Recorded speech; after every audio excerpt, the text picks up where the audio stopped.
오늘 제가 들려드릴 이야기는 3년 전 제가 직접 겪은 일입니다.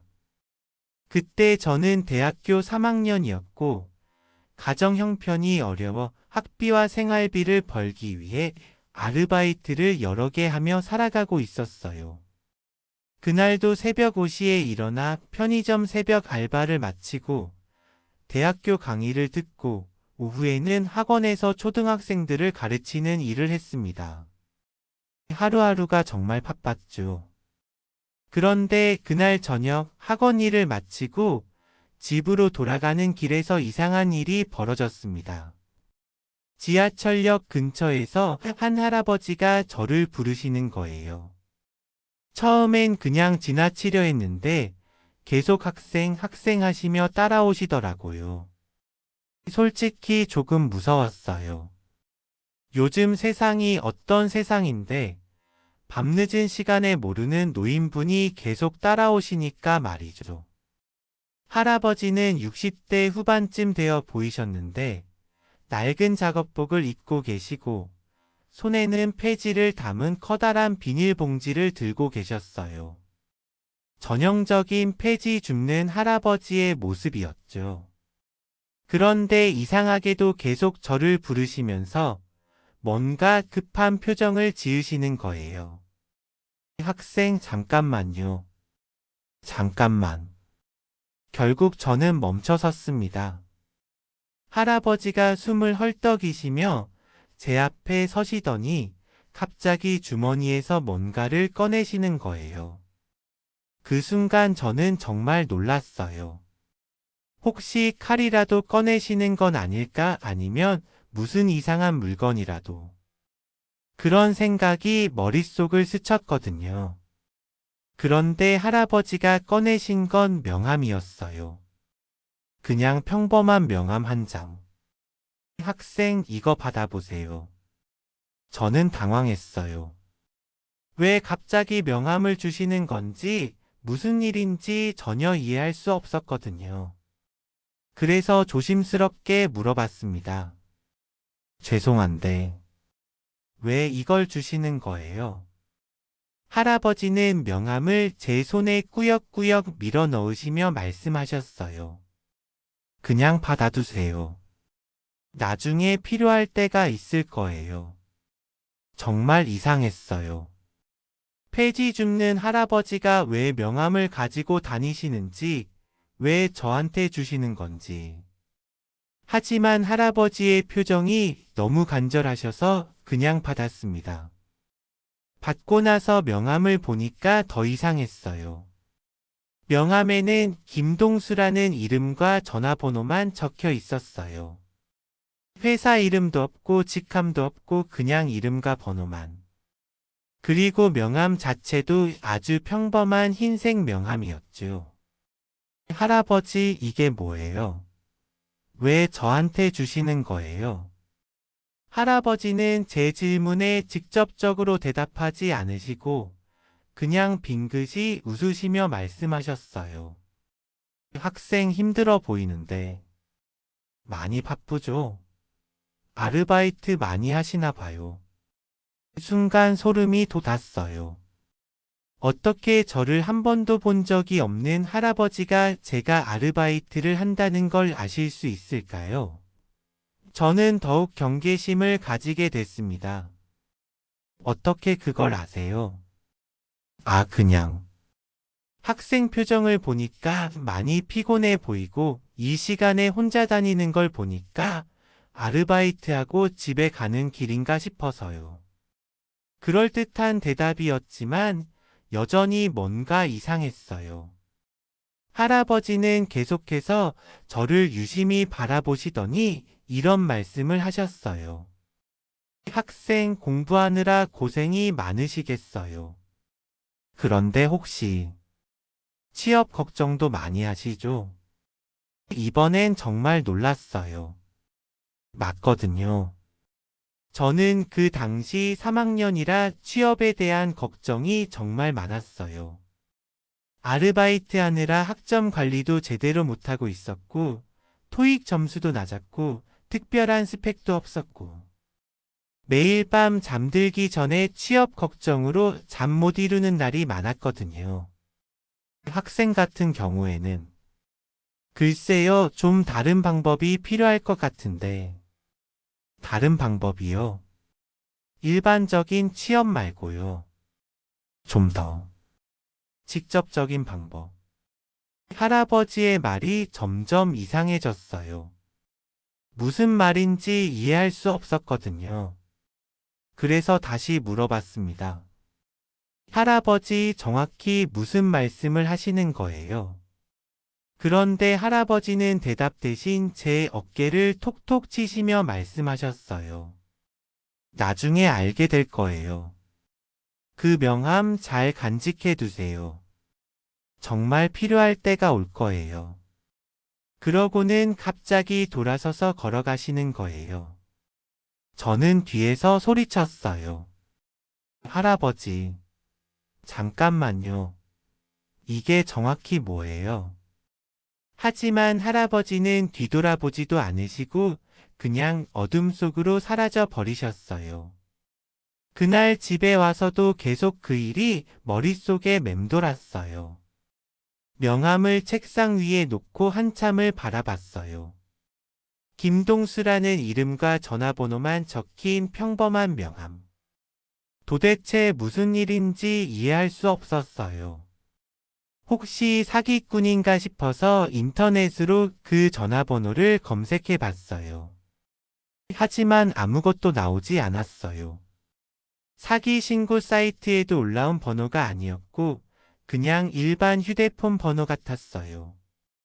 며칠이 지나도 계속 신경이 쓰였어요. 할아버지가 어떻게 저를 아셨는지, 왜 명함을 주셨는지, 나중에 필요할 때가 올 것이라는 말은 무슨 뜻인지 궁금한 게 너무 많았거든요. 한 달 정도 지났을 때 저는 그 일을 거의 잊고 있었어요.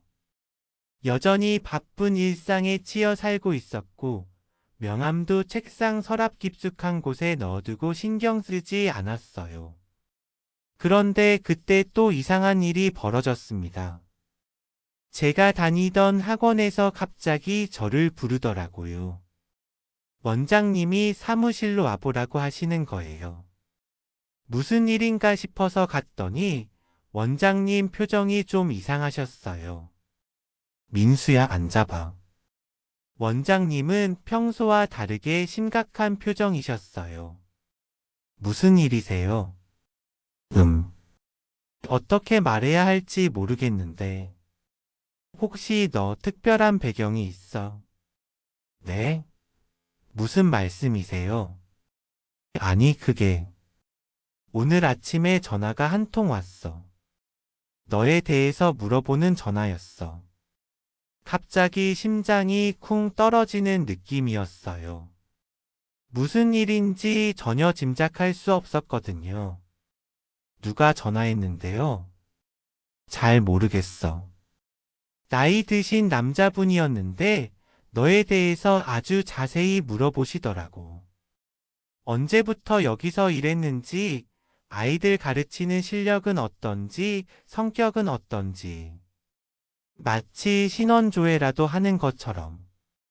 점점 이상해졌어요. 누가 저에 대해서 그런 걸 물어본다는 거죠? 그래서 뭐라고 하셨어요? 솔직하게 말했지. 너는 성실하고 책임감 있고 아이들도 잘 가르치고 인격적으로도 문제없다고. 그런데 그분이 마지막에 이상한 말을 하시더라고. 무슨 말이요? 곧 연락이 갈 것이다 라고 하시던데. 민수야, 혹시 어디 원서라도 넣었어? 아니면 무슨 특별한 일이라도 있어? 저는 아무것도 모르겠다고 대답할 수밖에 없었어요. 정말로 아무것도 모르는 상황이었거든요. 그날 저녁 집에 돌아와서 계속 그 일이 신경 쓰였어요. 누가 저에 대해서 알아본다는 거지? 무슨 일일까? 혹시 나쁜 일인가? 온갖 생각이 머릿속을 맴돌았어요. 그런데 바로 다음 날 정말 전화가 왔어요. 모르는 번호였는데 받아보니 중년 남성의 목소리였어요. 민수 학생이죠. 네, 그런데 누구세요?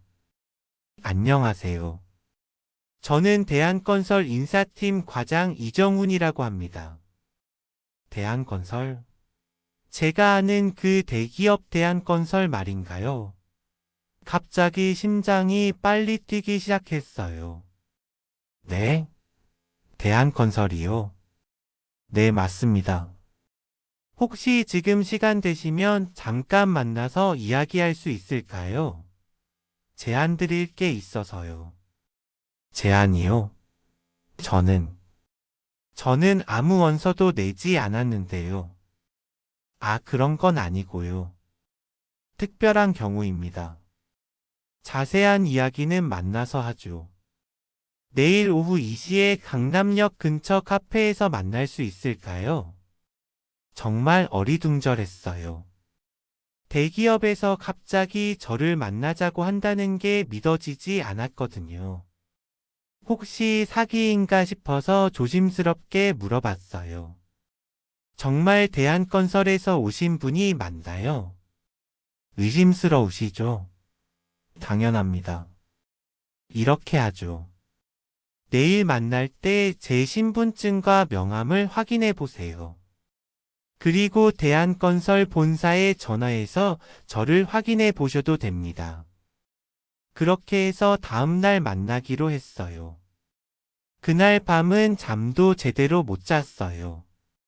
도대체 무슨 일인지, 왜 갑자기 대기업에서 연락이 온 건지 이해할 수 없었거든요. 다음날 약속 장소에 가니까 정말로 대한건설 직원이 와 있었어요. 정장을 단정하게 입은 40대 중반의 남성이었는데 명함도 주시고 제가 실제로 대한건설 본사에 전화해서 확인해 보기도 했어요. 정말 대한건설 인사팀 과장 이정훈이 맞았어요.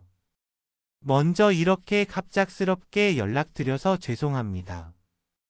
민수 학생도 많이 당황스러우시겠어요. 네, 정말 어리둥절해요. 도대체 무슨 일인지. 이정훈 과장님이 커피를 한 모금 마시고 말씀하셨어요. 사실 저희가 민수 학생을 주목하게 된 건 특별한 추천이 있었기 때문입니다. 추천이요? 네. 저희 회사에 아주 특별한 분이 계신데 그분이 민수 학생을 강력하게 추천하셨어요. 누가요? 저는 대한건설에 아는 사람이 없는데요. 그래서 더 신기한 일이죠. 그분은 보통 추천을 잘 안 하시는 분인데 민수 학생에 대해서는 정말 강력하게 추천하셨어요. 이 학생은 꼭 우리 회사에 와야 한다고요. 점점 미스터리가 깊어졌어요. 누가 저를 추천했다는 걸까요? 혹시 누구인지 알 수 있을까요? 지금은 말씀드리기 어렵고요. 일단 제안을 들어보세요. 저희가 민수 학생에게 제안하고 싶은 건 인턴십입니다. 인턴십이요? 네. 6개월 인턴십인데 급여도 웬만한 신입사원 수준으로 드릴 예정이고 인턴십 기간 동안 실적이 좋으면 바로 정규직 전환도 가능합니다. 정말 꿈같은 이야기였어요. 대기업 인턴십에 급여도 좋고 정규직 전환까지 가능하다니. 하지만 여전히 의문이 많았어요. 그런데 왜 저를 선택하신 거예요? 제 스펙은 그렇게 좋지 않은데. 그게 바로 그분이 말씀하신 부분이에요. 스펙이 전부가 아니다.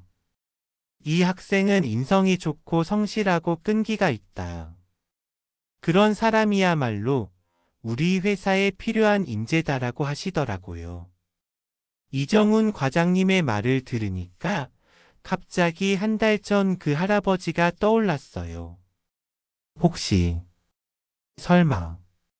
그런데 그럴 리가 없겠죠. 폐지 줍는 할아버지와 대기업이 무슨 관련이 있겠어요? 생각해 볼 시간을 드릴게요. 일주일 후에 답변 주시면 됩니다. 그렇게 해서 회사 제안을 받게 됐어요. 정말 믿어지지 않는 일이었어요. 집에 와서도 계속 꿈인 것 같았거든요. 부모님께 말씀드리니까 정말 좋아하셨어요. 평소에 제가 아르바이트 하느라 고생하는 걸 안타깝게 보고 계셨는데 갑자기 대기업에서 인턴 제안이 온다니까 기뻐하셨죠. 하지만 저는 여전히 의문이 많았어요. 누가 저를 추천했을까? 어떻게 저를 알게 됐을까? 그리고 왜 저를 선택했을까? 그런데 그때 갑자기 책상 서랍에 있던 명함이 떠올랐어요. 한 달 전에 받았던 그 명함 말이에요. 김동수라는 이름이 적힌. 설마. 정말 설마. 저는 서랍을 뒤져서 명함을 꺼냈어요. 김동수라는 이름과 전화번호가 적힌 평범한 명함. 혹시 이 사람이 저를 추천했을까요? 하지만 말이 안 되잖아요. 폐지 줍는 할아버지가 어떻게 대기업과 연결이 될 수 있겠어요? 하지만 궁금함을 참을 수 없었어요.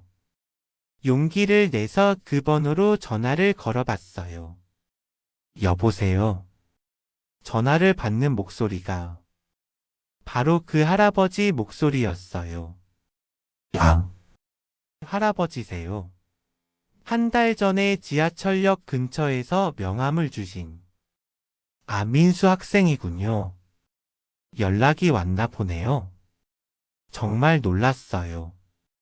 할아버지가 제 이름을 알고 계시는 거예요. 그리고 연락이 왔다는 건 대한건설 이야기를 하는 것 같았어요. 할아버지, 혹시 대한건설에?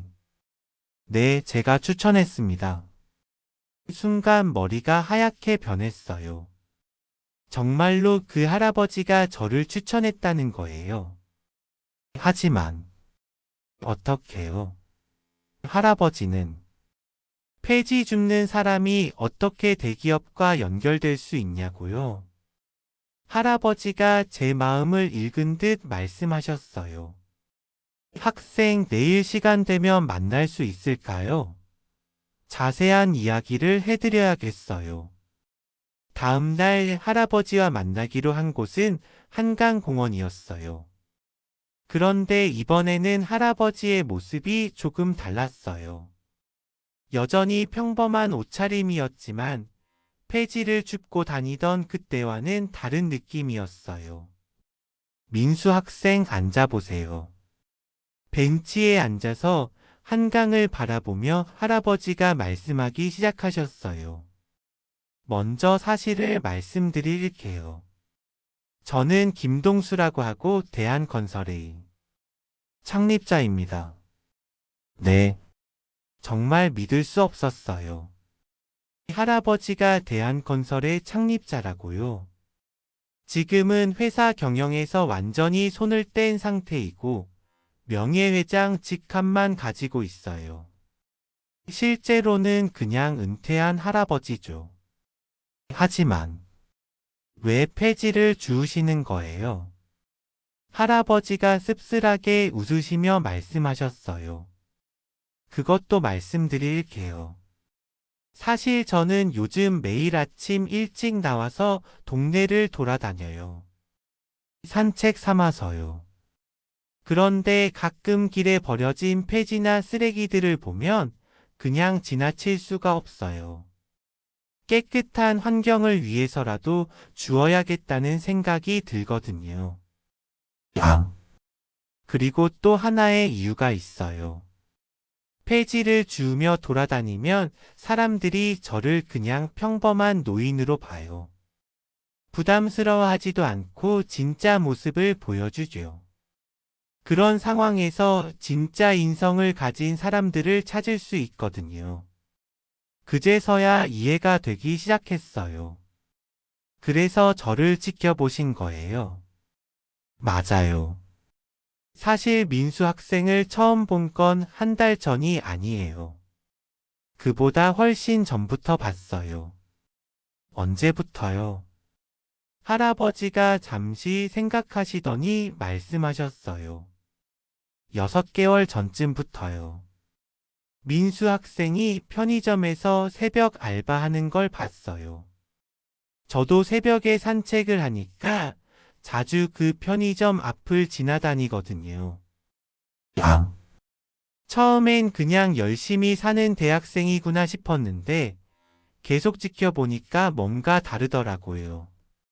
뭐가 다른데요? 어느 날 새벽에 봤는데 취한 손님이 와서 민수 학생한테 시비를 거는 거예요. 욕설도 하고 물건도 던지고. 그런데 민수 학생이 끝까지 참으면서 정중하게 대하더라고요.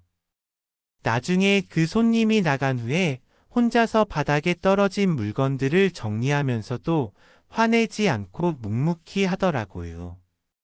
저는 그때 일이 기억났어요. 정말 힘들었던 날이었거든요.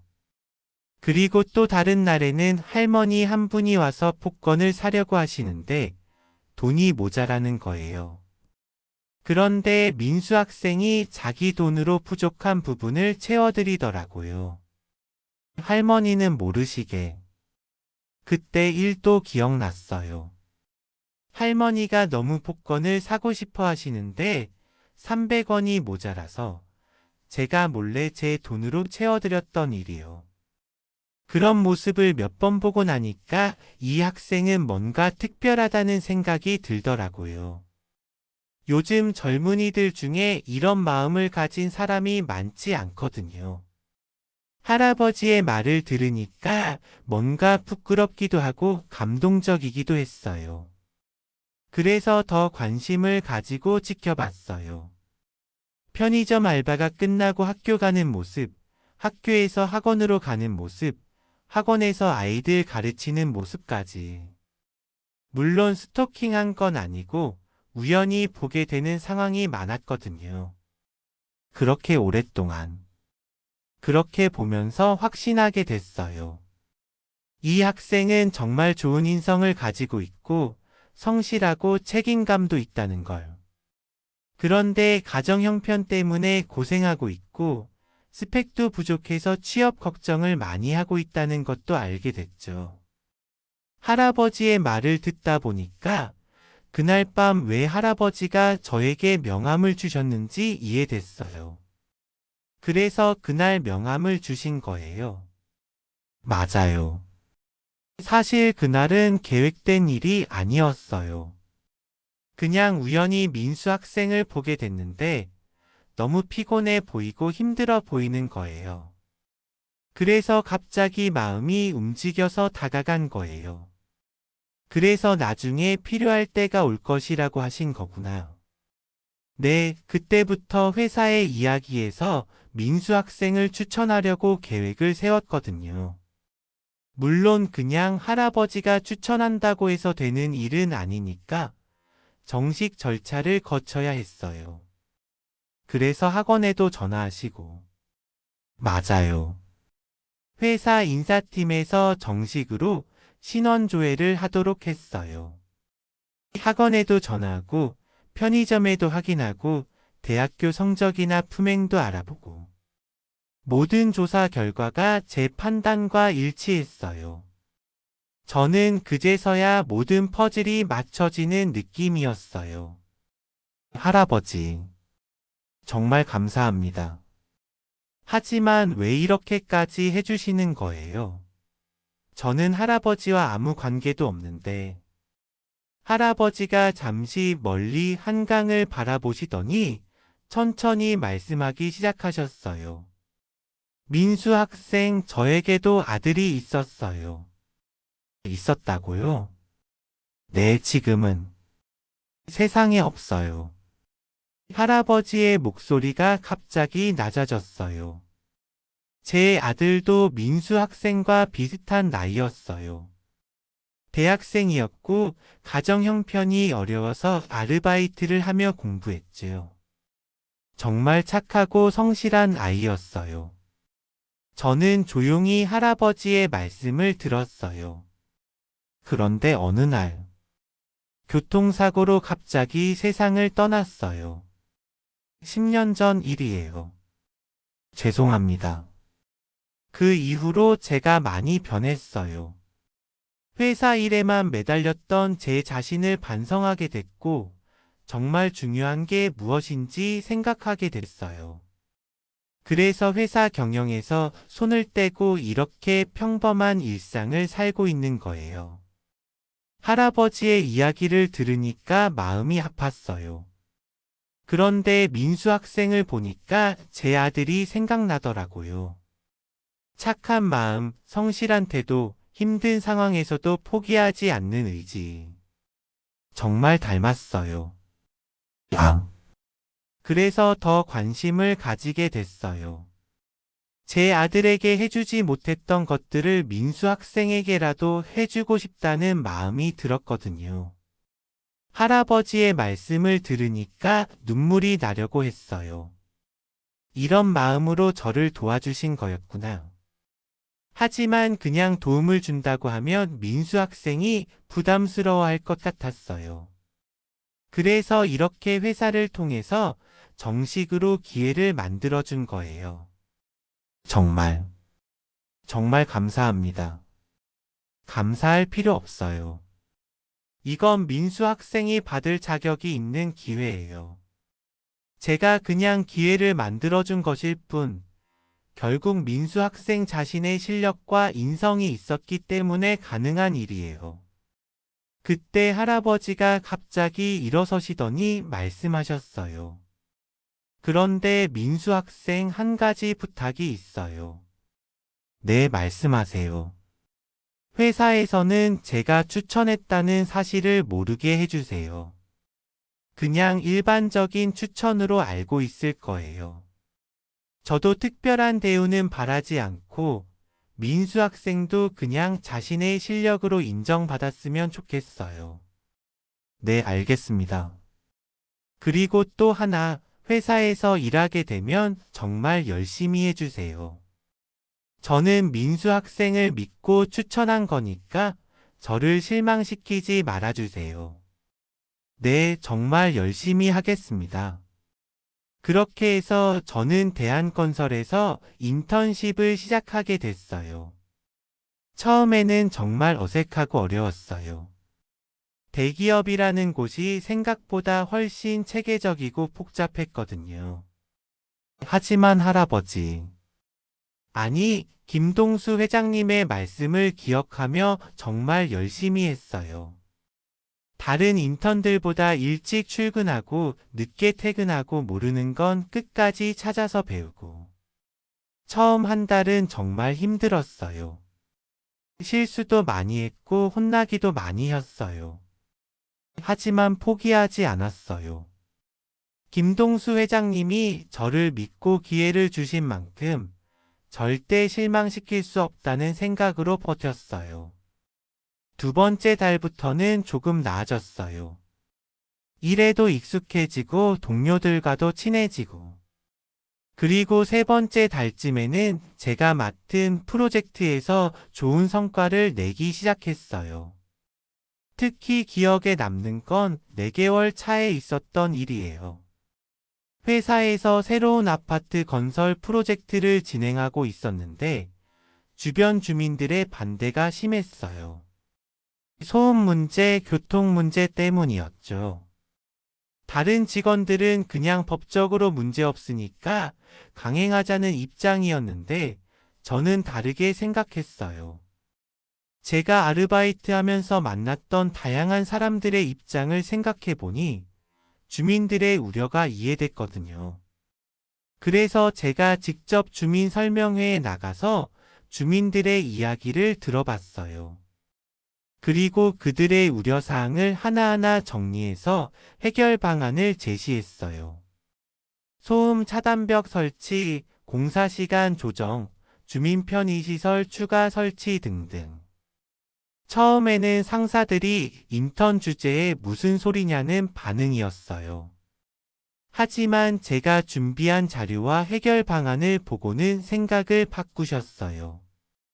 결국 제 제안대로 프로젝트가 진행됐고 주민들의 반대도 많이 줄어들었어요.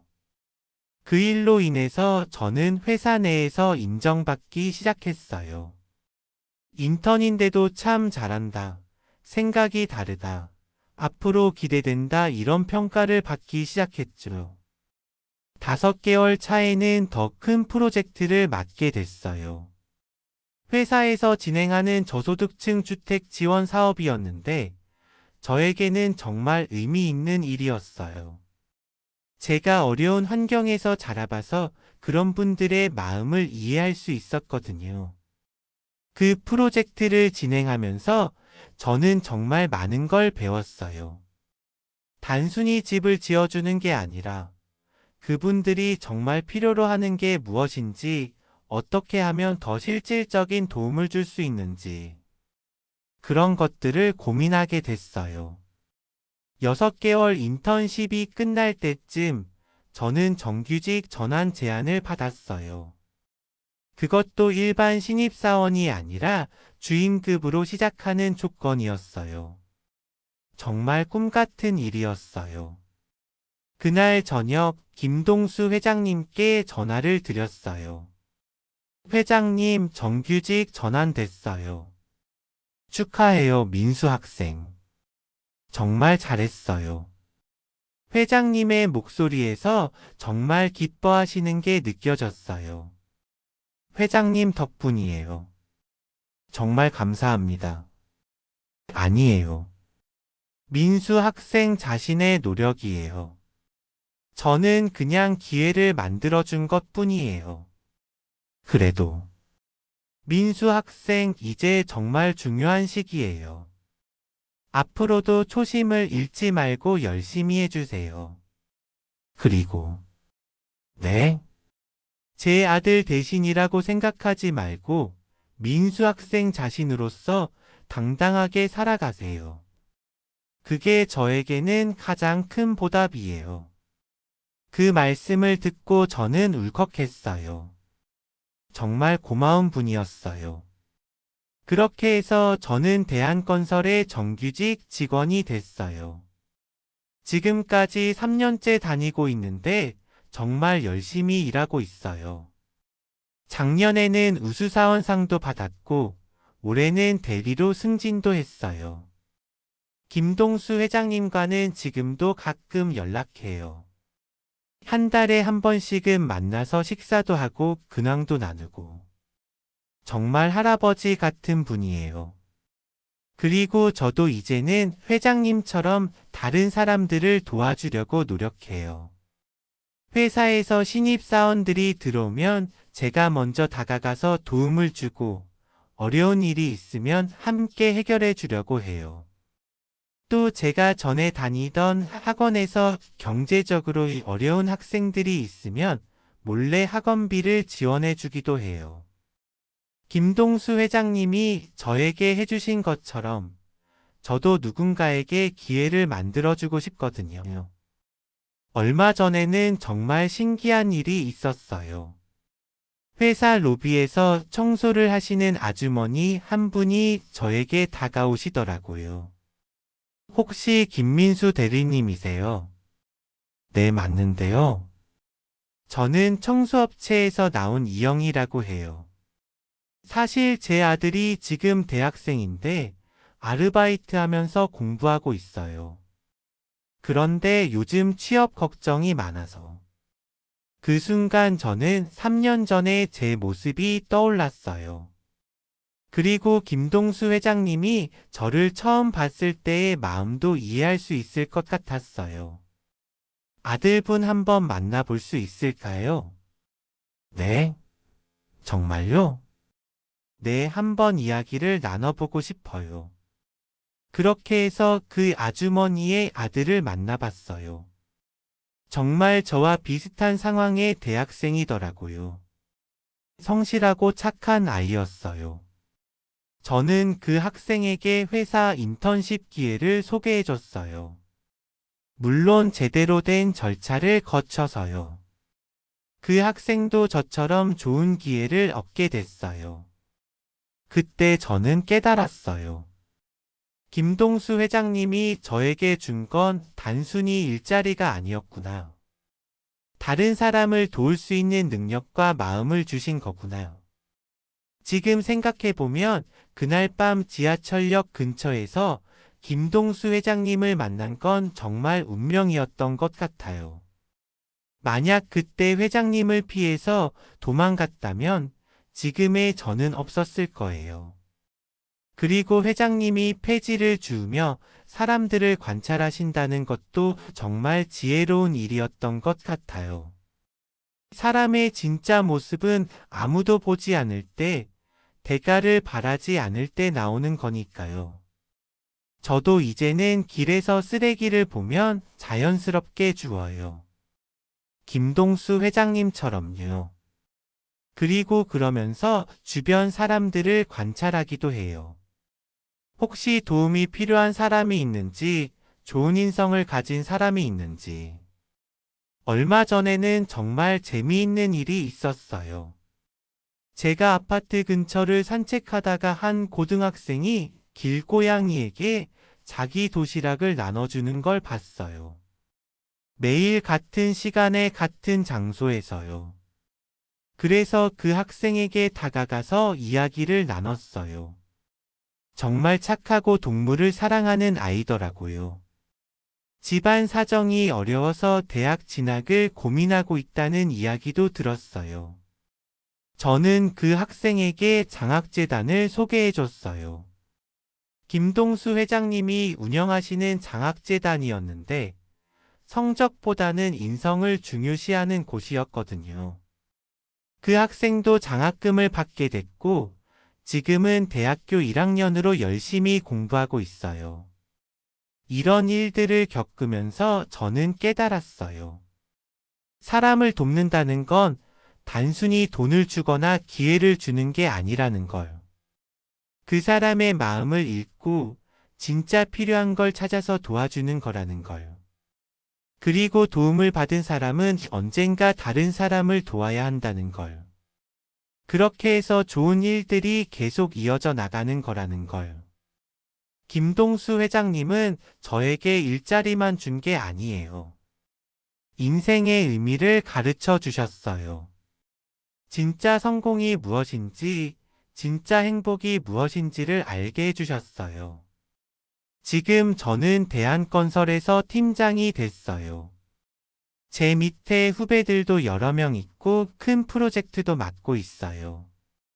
경제적으로도 안정됐고 부모님께도 효도할 수 있게 됐어요.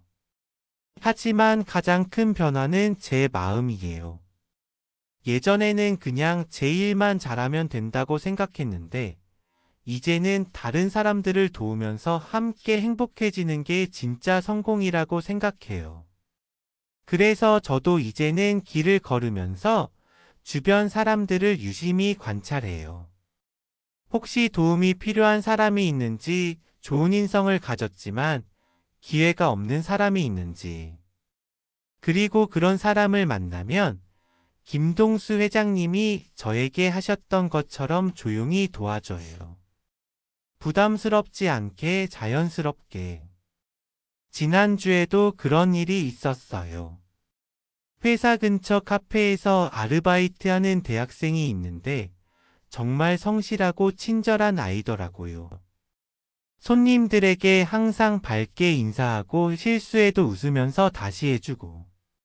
그래서 그 학생에게 회사 인턴십을 제안했어요. 물론 정식 절차를 거쳐서요. 그 학생도 이제 저희 회사에서 일하고 있어요. 이런 이야기를 들으면 사람들이 가끔 물어봐요. 그렇게 남을 도와주면 손해보는 거 아니냐? 이 경쟁사회에서 그런 게 무슨 소용이냐? 하지만 저는 전혀 손해라고 생각하지 않아요. 오히려 제가 더 많은 걸 얻고 있거든요. 다른 사람이 성공하는 모습을 보는 기쁨, 누군가의 인생에 좋은 영향을 미쳤다는 뿌듯함, 그리고 무엇보다 김동수 회장님께서 저에게 보여주신 그 따뜻한 마음을 이어간다는 의미. 지금도 가끔 그날 밤을 떠올려요. 지하철역 근처에서 낡은 작업복을 입고 폐지 봉투를 들고 계시던 김동수 회장님의 모습을, 그리고 제게 명함을 건네시던 그 순간을. 그때는 정말 이상하고 무서웠는데 지금 생각해보면 제 인생에서 가장 소중한 순간이었어요. 그 작은 명함 한 장이 제 인생을 완전히 바꿔놓았으니까요. 그리고 저는 깨달았어요. 세상에는 김동수 회장님 같은 분들이 생각보다 많다는 걸. 다만 겉으로 드러나지 않을 뿐이지 조용히 다른 사람들을 도우며 살아가는 분들이 정말 많다는 걸. 그런 분들을 만나려면 제가 먼저 그런 사람이 되어야 한다는 것도 배웠어요. 좋은 사람들은 좋은 사람들을 알아보거든요. 마지막으로 하고 싶은 말은, 혹시 지금 이 이야기를 듣고 계신 분들 중에 힘든 상황에 있는 분이 계시다면 포기하지 마세요. 정말 예상치 못한 곳에서 예상치 못한 방법으로 도움의 손길이 나타날 수 있어요. 그리고 혹시 여유가 있는 분이라면 주변을 한번 둘러보세요. 도움이 필요한 사람이 있을지도 몰라요. 꼭 큰 도움이 아니어도 괜찮아요. 작은 관심, 작은 배려도 누군가에게는 큰 힘이 될 수 있거든요. 김동수 회장님이 저에게 그러셨듯이 저도 여러분께 이런 말씀을 드리고 싶어요. 세상은 생각보다 따뜻한 곳이에요. 그리고 여러분도 그 따뜻함의 일부가 될 수 있어요. 지금도 김동수 회장님은 매일 아침 일찍 나오셔서 동네를 돌아다니시며 환경정화 활동을 하세요. 그리고 좋은 사람들을 찾아서 조용히 도우세요. 저처럼요. 언젠가 여러분도 그런 분을 만날 수 있을 거예요. 아니면 여러분이 그런 사람이 될 수도 있고요. 그날의 그 명함이 제 인생을 바꿨듯이 여러분의 인생도 언제든지 바뀔 수 있어요. 희망을 잃지 마세요. 그리고 다른 사람들에게도 희망을 주는 사람이 되세요. 그게 바로 김동수 회장님이 저에게 가르쳐 주신 가장 소중한 교훈이에요.